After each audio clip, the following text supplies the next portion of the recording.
Toledo, Ohio, and all surrounding areas. Toledo, Ohio, and all surrounding areas. Get ready. New York Times best-selling author and critically acclaimed filmmaker Tariq Nasheed is coming to Toledo, Ohio for a live lecture called Break the Cycle. Break the Cycle. So join him on Saturday, November 14th at the historic Collingwood Arts Center. Doors open at 5:30 p.m. Doors open at 5:30 p.m. For tickets and info, go to www.tariqlive.com. For tickets and info, that's tariqlive.com. You're now tuning into the King of Game, Tariq Elite, on Tariq Elite Radio. We are back right here on the Tariq Elite Radio Show, and I'm your gracious host. My name is Mr. Tariq King Flex Nasheed. Glad to have everybody tuning in, and don't forget, like I said, we're going to be in Toledo, Ohio. That's going to be on November 14th, so get your tickets at TariqLive.com, ladies and gentlemen. I got to chop up a lot of good game for the family, especially for the youngsters. I want you to bring your youth, bring your teenagers, bring all those people who really need the game, because what I want to do, I got to really start focusing on the kids more, because I forget that so many young people listen to my show and so many kids listen to me. I often forget that. And when I was out at the Million Man March out in D.C., a lot of teens and a lot of kids were coming up to me, shouting me out, saying they love the movies, they love the books and all that. So I really got to focus on them a lot.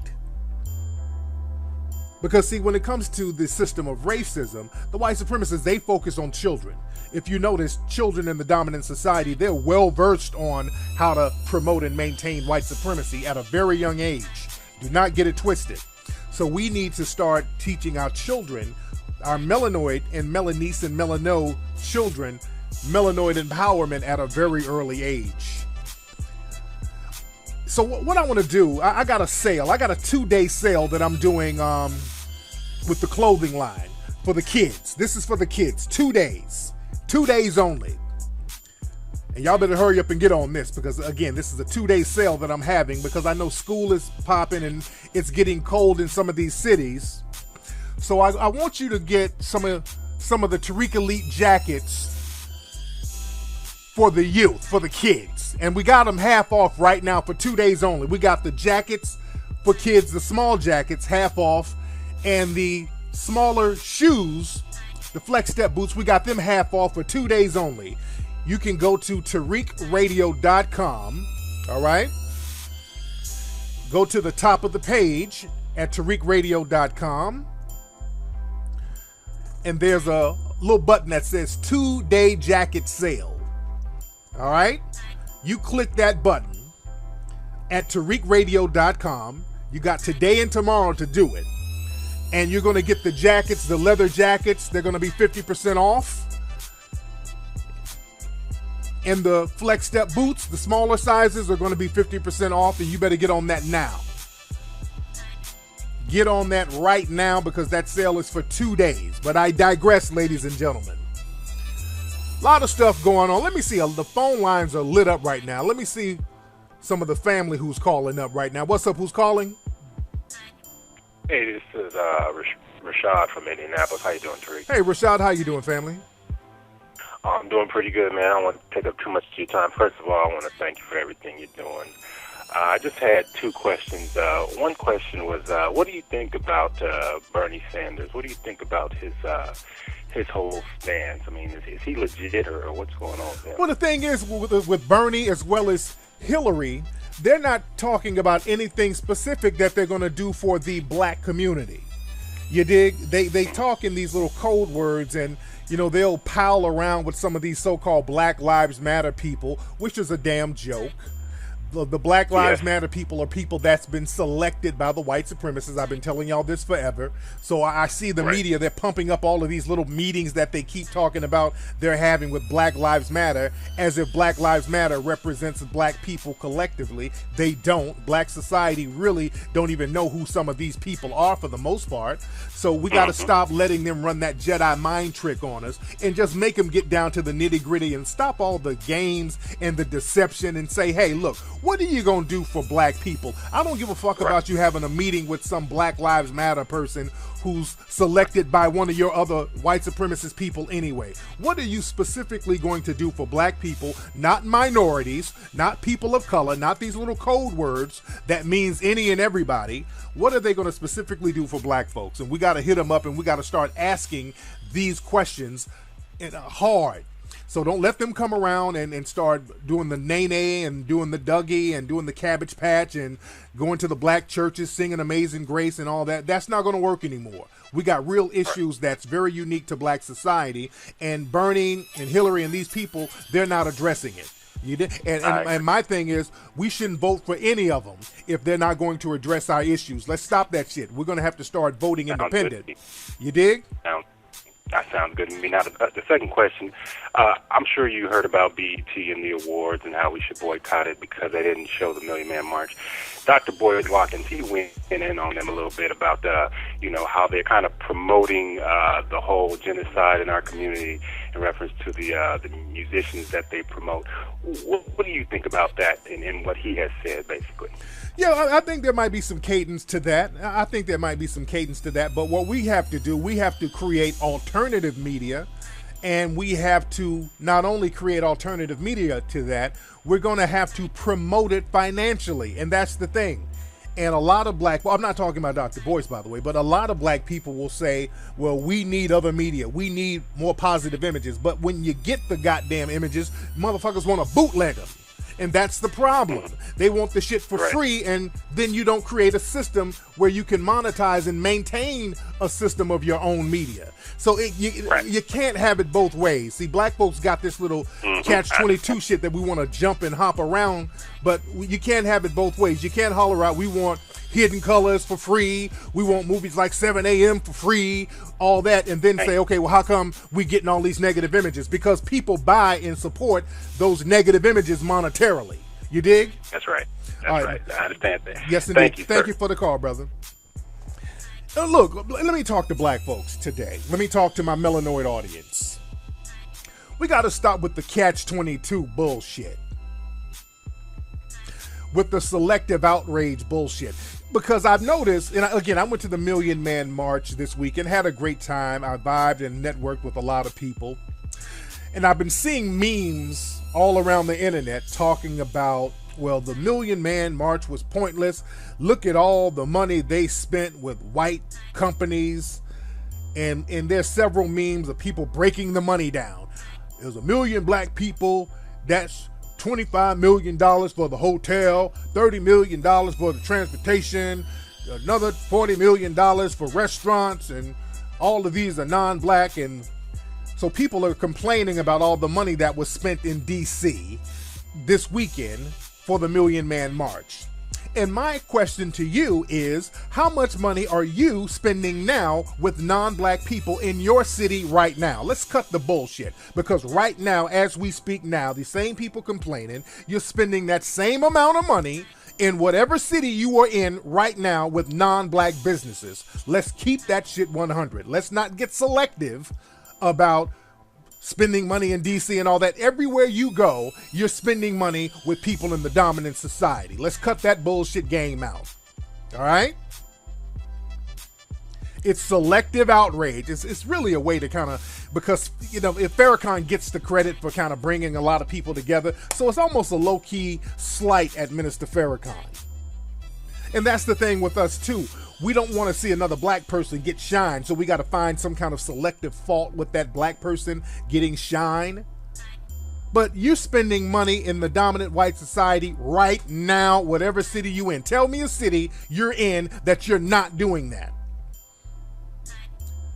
When we start talking about all the money spent in non-black hotels, there's only a handful of black hotels in this country, and most of y'all ain't spending no money in them, because most of you don't know where they are. Let's just keep it 110. You're spending your money on transportation that's white and non-black. Why? Because there is no black-owned transportation or mass transportation anymore. Let's keep it 100. So let's stop with the selective outrage. Yeah, we spent money in DC, but we're spending money with the white supremacists and people in the dominant society everywhere we go. And when it comes time to spend money with black folks, all of a sudden we start getting this, well, should we need to get it for free. Damn, is it about the money or is it about the message? We get that dumb coon talk, which I'm going to get into later on in the show, by the way. Let me get another call while I'm thinking about it. What's going on? Who's calling? Okay. Hello? Yes, sir. Can you hear me? I can hear you. Who is this? It's Justin calling out of Baltimore. Justin out of Baltimore. How you doing, fam? Pretty good. How about yourself? I'm good. What's on your mind, Justin? I had a quick relationship question, if you don't mind answering for me. Go ahead. I can do relationship questions. Go ahead. Okay. Got a situation where I got a chick, real cooperative, make her own money, real, got a lot going for herself. But she decided to relocate herself to Georgia. Now, she's a cool chick. Again, I don't mind rocking with her, but I don't even want this relationship. What's your views on long-distance relationships, or should I even waste my time, or cause I'm on the fence? Well, long-distance relationships work if you guys are planning on linking up in the same city. Okay. It has to be some type of end game where you're going to end up back in the same city eventually. Now, okay. She's out of college and everything, right? How old is this woman, by the way? She's about to turn 28. 28. Okay, so she's almost 30. So she's going to be settled in Georgia. She's going to Atlanta, right? Yeah. Yeah, so she's going to get settled in Atlanta. Okay, that's fine. Now, how serious is this relationship? Is it serious enough for you to move down there? Nah, because I live in Baltimore. I got, I have a daughter up here. Got a real, good career. Got my own home and shit like that. There you go. Okay, yeah. Well, you're going to charge that shit to the game then. Okay. Yeah, since that's some shit you got to charge to the game. There's no way around that. You got family up there. You're established. You got you a house and all that, yeah. And she wants to go down, and that's fine. Sometimes, man, in relationships, sometimes the timing is off. Sometimes people have different journeys that they have to take in life, and just the timing isn't there. I've been there, you dig? I've been in relationships with females, and I'm like, okay, I like you, but I can't. This city, I gotta bounce, and I know you can't bounce, so good luck to you. Right. You dig? Okay. Yeah, like I just wanted to get your point of view, but I appreciate that, man. Yes, indeed. Thanks for the call, brother. No problem. Yes, indeed. Speaking of game, man, I'm putting together a project that I'm going to have. I'm going to do a course. It's like a teaching course that's going to go on sale. This one is going to be about $100 for this course. Just dropping hot game. It's going to be like a video training course for game. Y'all remember my first DVD, the Mac Lessons DVD. This is going to be like a definite upgraded, higher quality version of that, but just more concise, more serious, more to the point.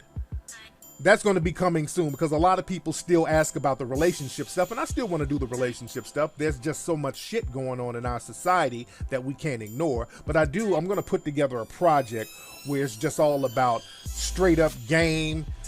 It's going to be hot. I'm getting it together now. I'm going to keep you guys posted on that.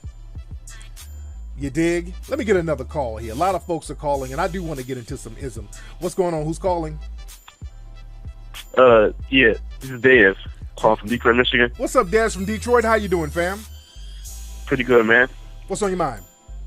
I have a question. So, you know how in the society that people always say black males are kings? Yeah. Now, I want to know, what characteristics do they share so I can become one myself? Oh, well, the thing is, sometimes we start talking in a lot of cliches. And let's just be clear. A lot of the whole African king and queen thing, that becomes an ego boost thing. For people who've been beaten down and your self-esteem has been trampled, you kind of say things, you get into cliché-isms to kind of boost people, boost their morale. And let's be very honest, all people who were in Africa were not kings and queens. Let's just be real. Everybody wasn't a king and queen. Somebody had to be a goddamn peasant. So the thing is, somebody had to be a fucking peasant. So in order to be a king or a queen, you had to either be born into royalty, or you had to earn your way into that. You had to fight your way into it. You had to hustle your way, think your way into that. And that's how you become a king proverbially. in your society or in your world. You create a situation where you empower yourself so that you can be a shot caller, so that you can be less dependent on those in the dominant society. So that will bring you closer to kingdom. But while we claiming king and queen, we still have to understand that we are in a system of white supremacy. And the white supremacists, they can trump any type of African king or queendom if we don't have a system and an economic base in order to back up our claims of these titles we have. That's why I get on people about talking about we need to claim our Moorish status and we need to claim indigenous status. That shit don't mean nothing if you don't have an economic base or a military base to back up whatever you claim on paper. The white supremacists don't give a fuck about what you put on paper. They got military and they got a system of financial rewards or deprivations that they can use on you in order to maintain their system. So we need to combat that with our own system of empowerment. Then we can call ourselves whatever the fuck we want to call ourselves. But just broke people sitting around in a circle talking about I'm a king and you a queen, that don't mean nothing. The white supremacists, they love that. As a matter of fact, the whole king and queen thing, remember during slavery, they would name black people that shit as a joke. That's why when you look at slave movies, they have the slave women would have names like Queen. That movie with Halle Berry when she was a slave, her name was Queen. They used to name black men King or the King or Leroy. Leroy means the king in French.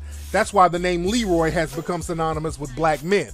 So we have to look at the games and the things that's been programmed into us by the white supremacists. You feel me? Okay, then thank you. Much respect, brother. So yeah, we got to understand how to get empowerment, melanoid empowerment. We got to be about melanoid empowerment, family. Speaking of melanoid empowerment, on melanoidnation.org, which is the best social activism site in the world as far as I'm concerned, because we put the information out there, we give this some solutions, some tips, we get the information out there.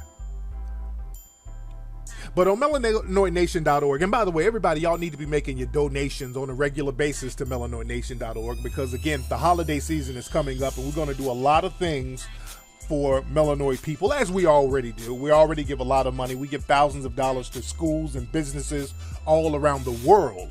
And we're going to be doing some stuff in Africa. I'm going to Africa later on in November. So we're going to get some things set up over there real time.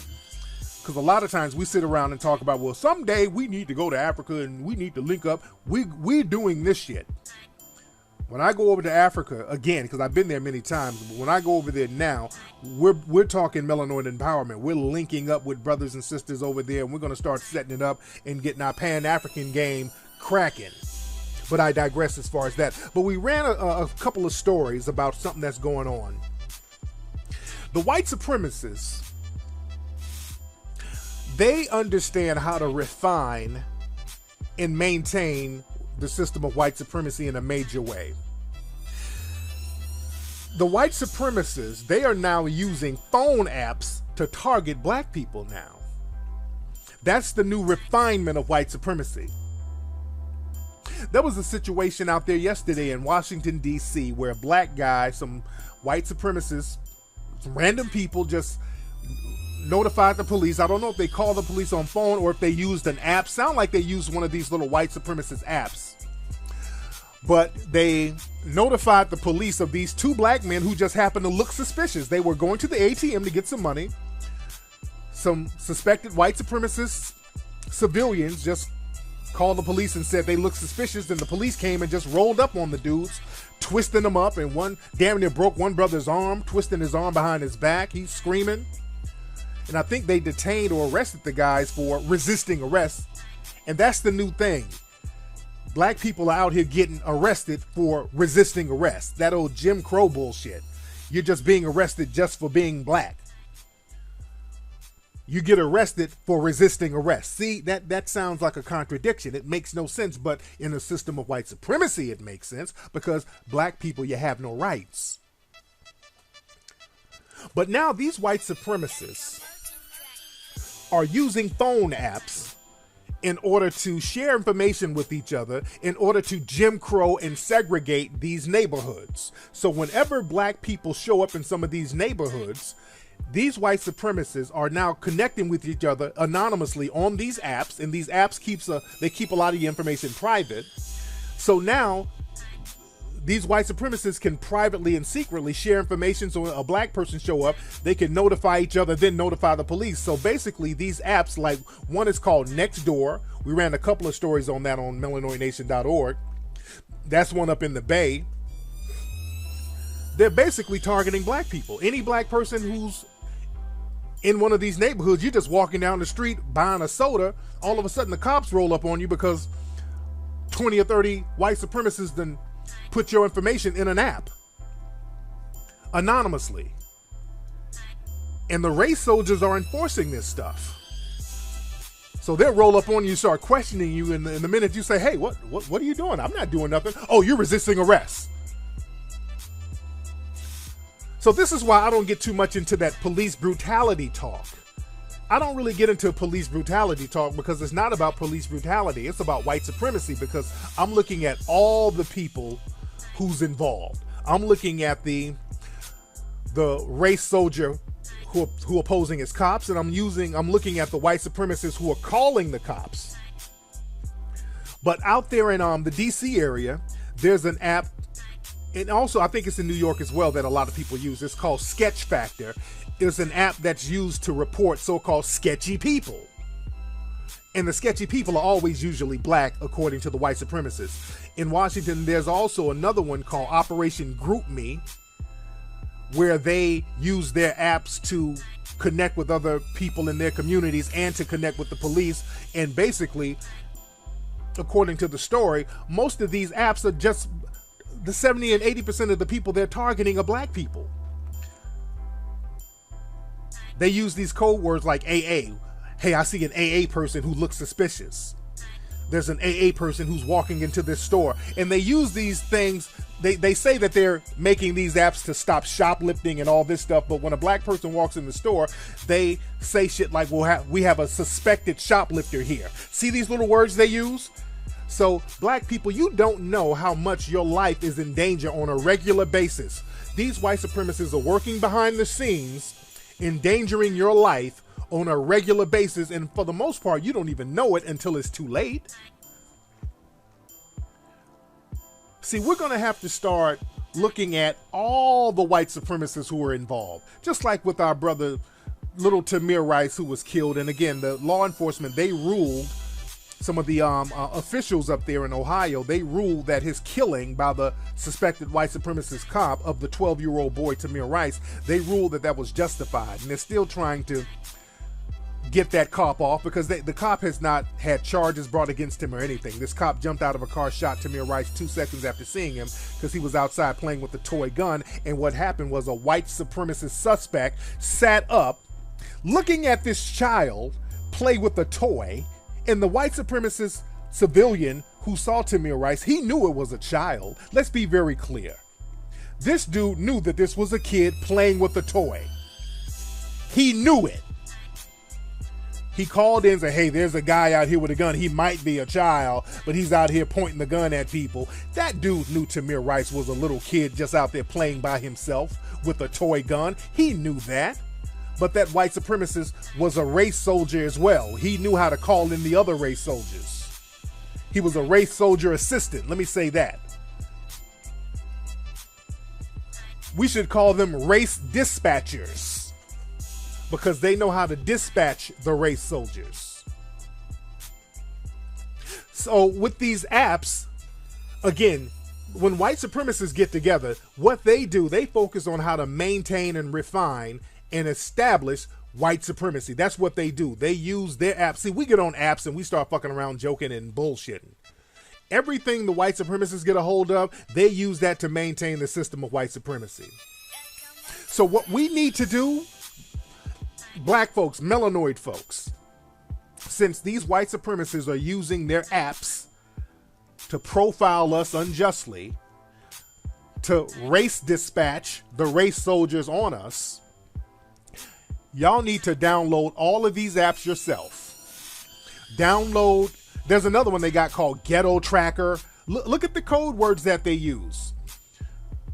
So download Nextdoor, Ghetto Tracker, Sketch Factor, all of these so-called crime prevention apps. And what you need to do, black folks, start using code too. Start using code words too. Don't use race, because they know how to not use race. That's how the white supremacists know how to refine white supremacy. They know how to use code words so that they're not specifically stating race. That's the part of their game. This is why the white supremacists will reprimand a person like Dylan Roof or even a Donald Sterling, because Dylan Roof and Donald Sterling, people like that, they broke the white supremacist code. So they have no problem reprimanding them or letting them be sacrificed to the wolves, so to speak. Because these were people who broke the code and used explicit racial terms. You're not supposed to do that in the refinement stage of white supremacy. That's a big no-no. Major no-no. That's why you'll see a person who's a white supremacist sit up and say, hey, man, that Dylan Roof, he's awful. That was awful what he did. Because now you can't deny that Dylan Roof is a white supremacist, because part of the game of white supremacy is denial. Being able to deny white supremacy exists. That's part of the refinement. So with Dylan Roof, you can't deny it. This dude wrote a manifesto. He was very specific about targeting black people. So the white supremacists, they'll throw him to the wolves. So just because somebody's throwing Dylan Roof to the curb, don't think that that person in the dominant society is not a white supremacist. All right?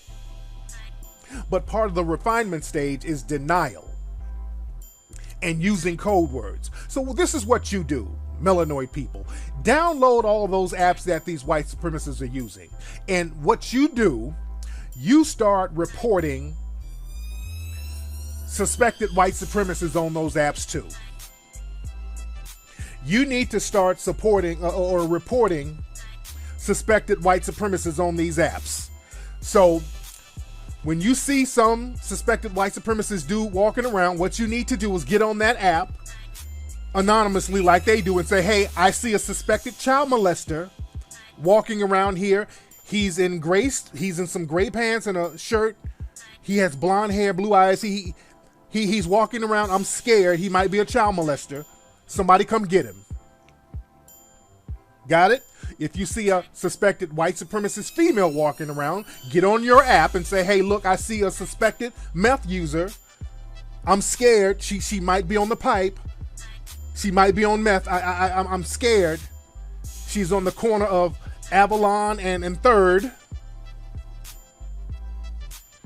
Start reporting suspected white supremacists and use code words, just like they use with us. Suspected shoplifter, suspicious person. Well, they're suspected to. You're suspected meth user.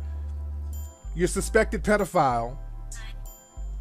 Let's do the same thing. Fight fire with fire.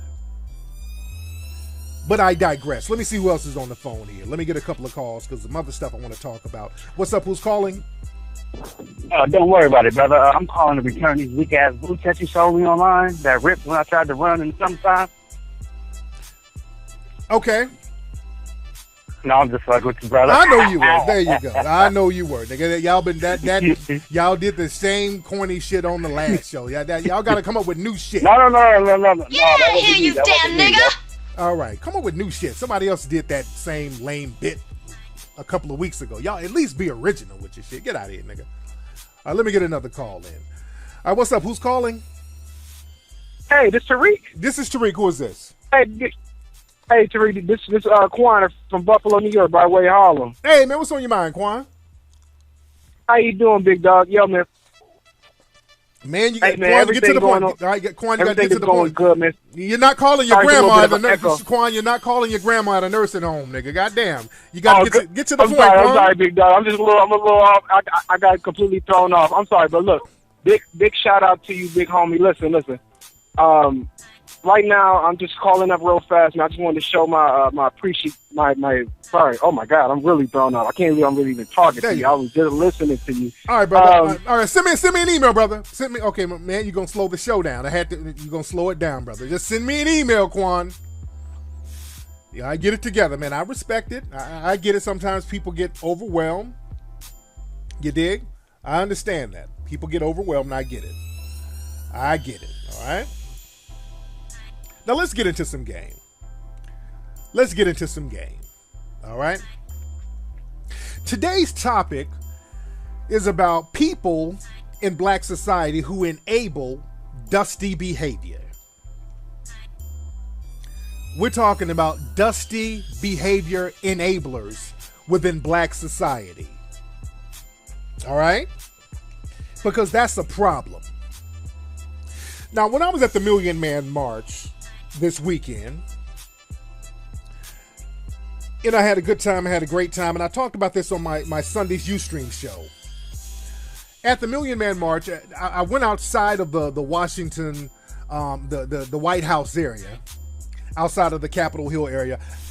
And, there were a lot of street vendors and food trucks and all that on the streets. And me and my squad, we went out to get food. And I'm walking down the street and somebody, my head was turned toward the street and somebody kind of stopped me. They didn't see who I was because my head was turned, but somebody hollered at me and said, "Hey, brother, you want to buy all 3 of the Hidden Color series? I got them Hidden Colors." I looked over, it was a damn bootlegger trying to sell me copies of my own movie. So as you know, that shit did not fly well, and things went down. So I turned around, he realized who I was, and it was not a good thing. So we had a little verbal altercation, and I put some of the altercation up on my Facebook page. I recorded it. And if you go to my Facebook page, y'all know what my Facebook page is. Facebook.com/Tariq Elite. That's my Facebook, by the way. Me and the guy kind of got into it. I didn't stomp him out. I wanted to stomp him out, but it was the Million Man March, and I didn't want to be the dude to stomp somebody out at the Million Man March. That was one reason I did. And he was an older dude, too, but he was one of these old little rah-rah niggas who's trying to save face. And, "Hey, man, get your hand off me," because I tried to snatch them shits out of his hand. You dig? And he started running around yelling, and it's just real niggerish. But this is the Million Man March, so I'm trying to be cool. You dig? So I put the video up on my page. And, a lot of people, they understood what the game was. But then there were some people making comments damn near supporting the bootlegger. Now I understand a lot of them were trolling. A lot of people when you post stuff on Facebook and Twitter, stuff like that, a lot of times black folks will make troll accounts. And not even people with troll accounts. A lot of black people are so desperate for attention, they'll just say stupid shit just to get a reaction. They'll be adversarial just to get some type of pushback and attention. So I get that. So some people were like, "Hey, man, you should let that man sell your shit." Some people will just say stupid shit just to get a reaction. But there were some people who were genuinely trying to defend the bootlegger. Some people were making excuses for this dusty behavior. It was an old dusty nigga, too. He looked like he was in his 60s. Some of his teeth were missing. So first, you're too old to be out there bootlegging DVDs. If you're in your 60s and you're out on the street corner bootlegging DVDs, you've made all types of fucked up decisions in your life. But I was looking at the comments of some of the people. Not all, but some. And some people were genuinely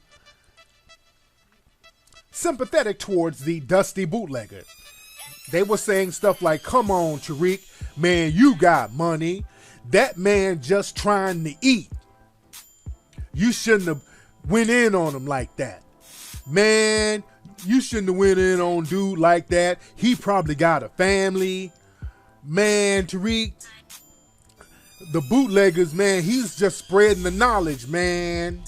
That dumb, dusty nigga shit. And that just shows within black society,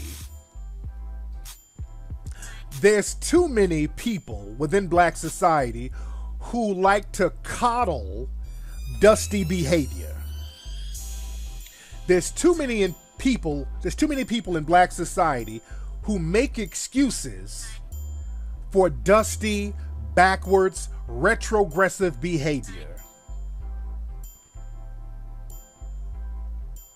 And the reason why so many people in black society are sympathetic towards like old, dusty, bootlegging thieves like the one I had to have an altercation with. The reason why there's so many black people sympathetic towards that, and not all, again, because there are many thousands of or millions of black people who support the Hidden Colors DVD series the right way by getting authentic copies. But the reason why there were so many people that was sympathetic towards the dusty behavior of this bootlegger and were making excuses for him, that's because a lot of black people, they have dusty ass niggas in their families that they've had to make excuses for all their lives. Let's just keep it 100.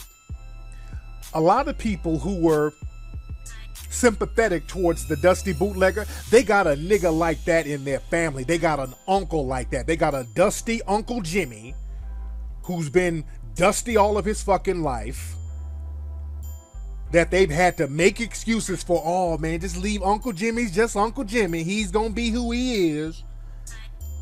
You got a dusty ass dad that's been irresponsible all of his life, not in your life, and you had to make excuses as to why your dusty fucking dad wasn't in your life. Well, dad was going through some things. Dad and my mama couldn't get along. Or dad, he was on that narcotic. Dad was, you know how daddy was.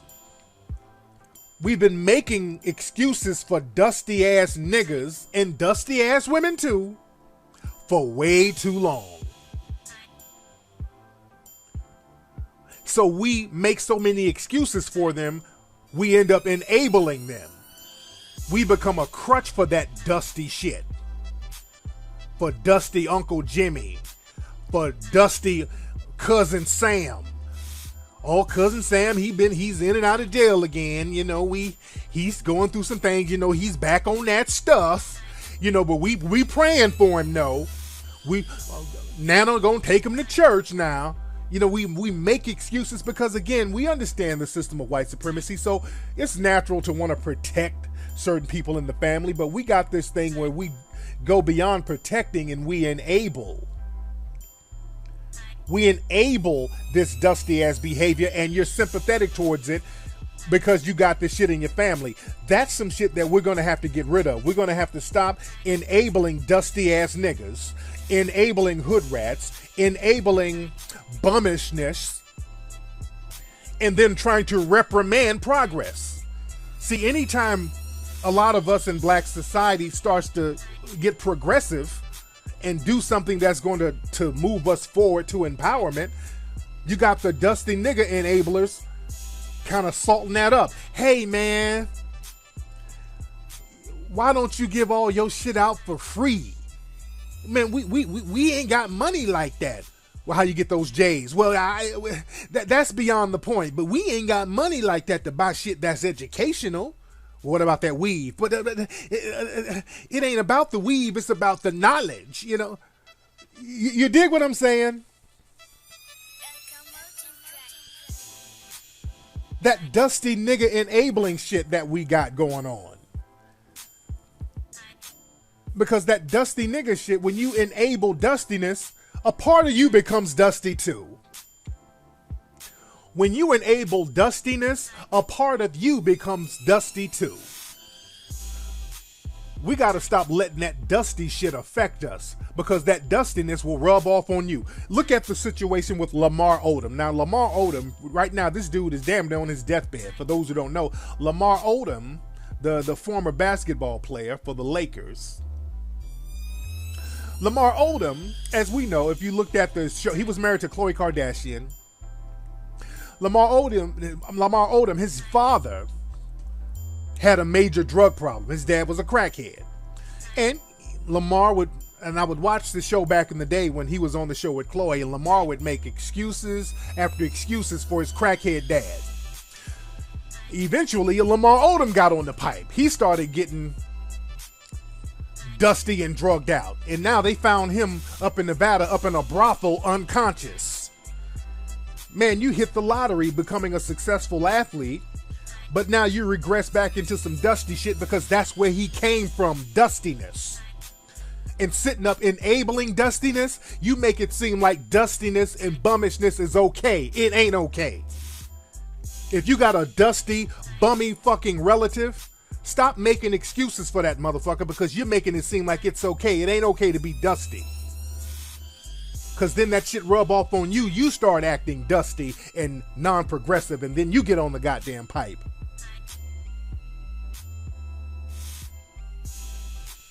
And now this dude is on his deathbed, and these white folks are going to get his damn money. They about to pull the plug. They got the decision to pull the plug on Lamar Odom, by the way, but I digress as far as that.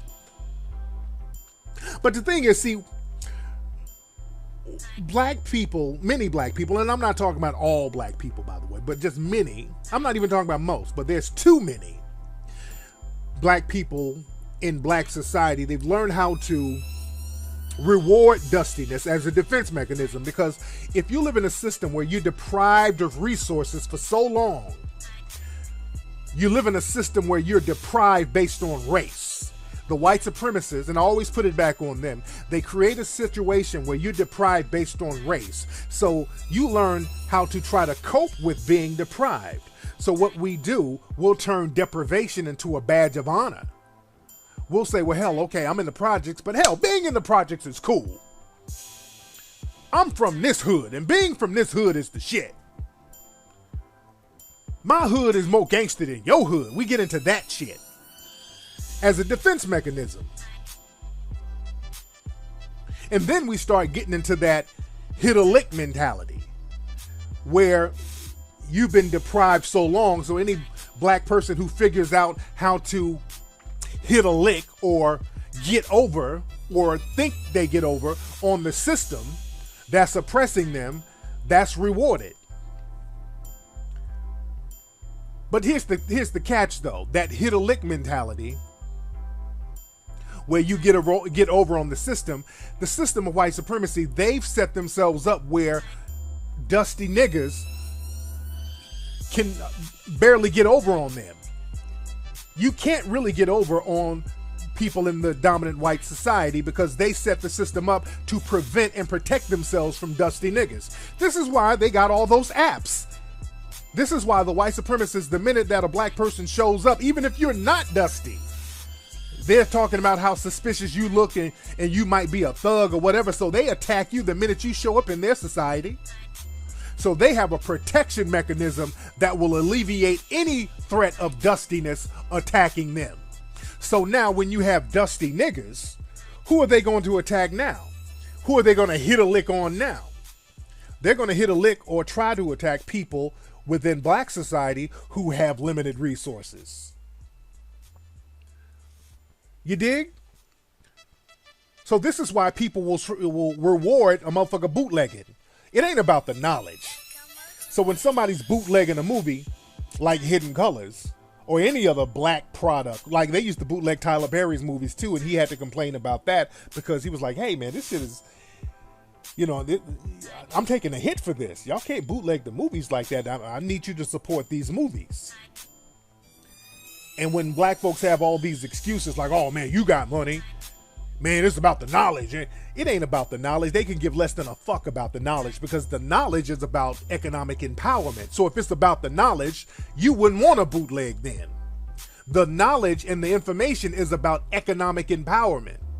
So you ain't about the knowledge if you're co-signing bootlegging. If you're co-signing bootlegging, you could give less than a fuck about the knowledge. Because that's a contradiction. We're talking about creating a system of economic empowerment. So basically, it's about just enabling dusty niggas to hit a lick on other black people who have certain resources that they're trying to use to empower the community. It's all about hitting a lick and enabling dusty niggas and making excuses for dusty niggas who are hitting a lick. Getting over on somebody. And the only people they can get over on is other people who look like them. And then that leaves us right back in the same predicament. So again, the name of the game is we gotta stop enabling dusty nigga shit. We gotta stop enabling and making excuses for dusty behavior. When dusty niggas out here doing dusty nigga shit, stop making excuses for them. When hood rats out here, you got 80 kids by 70 different niggas, stop making excuses for them. Dudes and chicks out here getting on the pipe and all that old bullshit, stop making excuses for them. We got to start surrounding ourselves around black people who are progressive. Black people who are builders. That's why I applaud Minister Farrakhan. When Minister Farrakhan had the meeting in Washington, the march in Washington, he ended it by saying, hey, I'm having another meeting tomorrow. I want the business owners. I want the black educators. I want the black lawyers. I want the black business people. I want y'all to come down to the meeting that we're having in private tomorrow. That was genius. That would alleviate all the dusty fake hotep shit that's happening out here. You dig? And by the way, we're going to have a think tank pretty soon. There's some things that I want to discuss with the family. Speaking of having meetings with like-minded black folks, we're going to have a think tank coming up pretty soon. But anyway, I digress. That's been today's episode of the Tariq Elite Radio Show. Don't forget, man, I got a 2-day sale, half off on the jackets and the boots at TariqRadio.com. Go to TariqRadio.com right now. You got till tomorrow, the day. It's a 2-day sale. Go to TariqRadio.com. On the top of the page, click 2-day jacket sale. Get this for your kids. Get this for the youth. It's cold out there in some of these cities. Get them the leather jacket and the leather boots. Get that for them right now. Don't forget to get Hidden Colors 1, 2, and 3 at HiddenColorsFilm.com. Get the other gear at TariqElite.com. Ladies and gentlemen, follow me on Twitter at Tariq Nasheed and follow me on Instagram at Tariq Elite. Ladies and gentlemen, I'm going to holla at you guys on Ustream this Sunday. And y'all have a great afternoon, family.